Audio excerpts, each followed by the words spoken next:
Assalamu alaikum. My name is Umesh. My group member Kashan.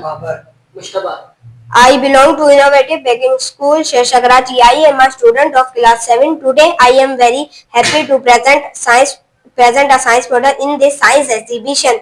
Thank you. Now he will explain my model step by step. अस्सलाम वालेकुम, मेरा नाम कशान है। आज मैं आप सबके सामने अपना मॉडल बनाया हुआ है जिसमें हमने बजर गेम बनाया है।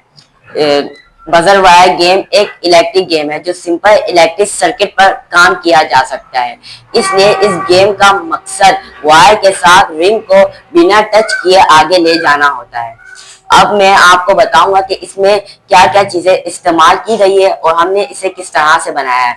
इसमें जिस तरह से आप देख सकते हैं, इसमें हमने वायर बटन, ये लाइट्स और ये रिंग, ये सब कार्ड शीट हम सब ने बनाया है मिलके। तो हम इसको, अब मैं आपको बताता हूँ इस तरह से खेलते हैं। अब इसको हमने यूं करा, लाइट जल गई, जैसे वायर रिंग के साथ टच की तो ये लाइट जल गई। अभी हम लोग इसके साथ टच नहीं किया, हम लोग सीधा सीधा गए, सीधा सीधा, मगर ये लाइट नहीं जली। जैसे हमने टच किया तो लाइट जल गई।